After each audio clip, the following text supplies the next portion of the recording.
उत्पत्ति ग्रंथ अध्याय 11।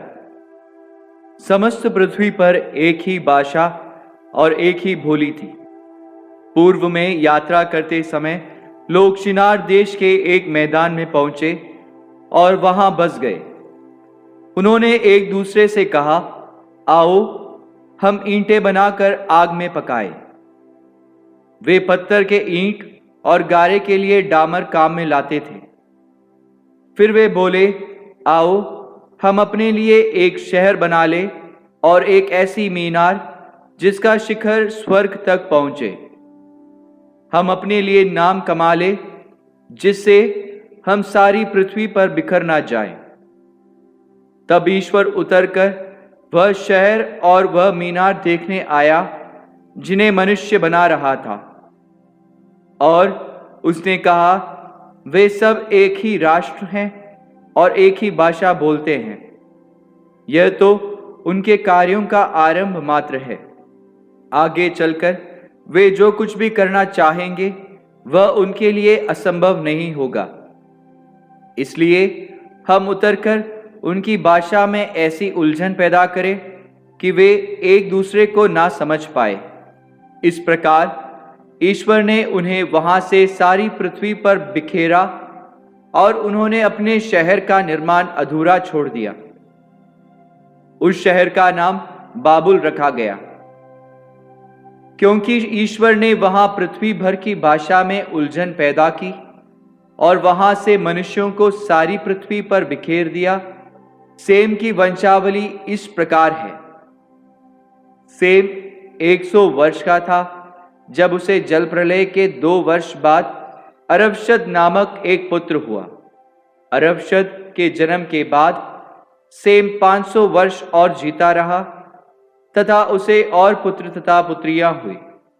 अरफशद 35 वर्ष का था जब उसे शेलह नामक एक पुत्र हुआ।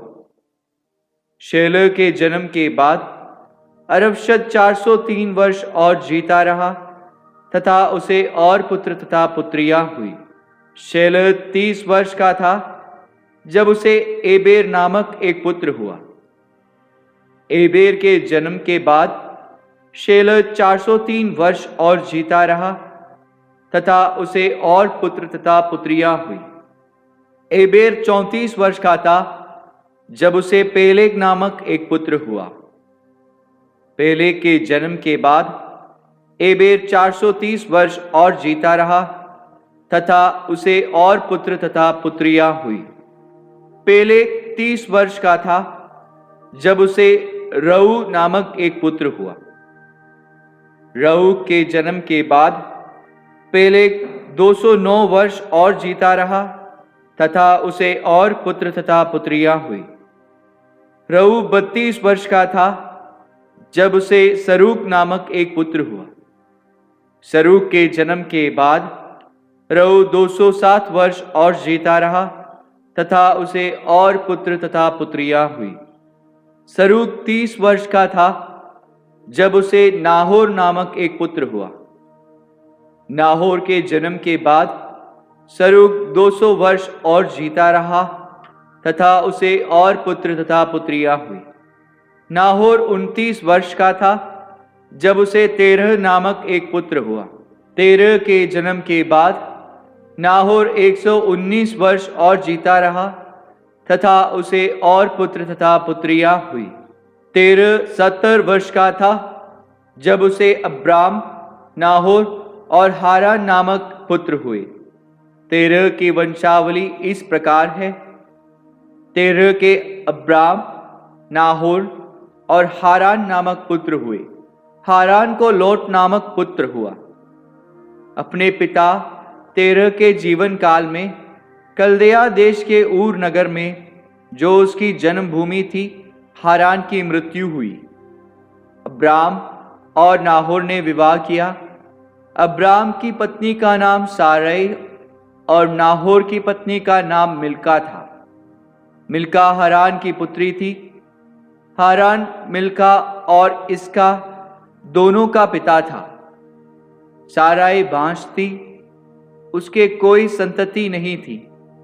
तेरह अपने पुत्र अब्राम हारान के पुत्र अपने पौत्र लोट और अपनी बहू साराय को, जो उसके पुत्र अब्राम की पत्नी थी, सबको साथ लेकर और कल्दे देश का ऊर नगर छोड़कर कनान देश के लिए रवाना हुआ।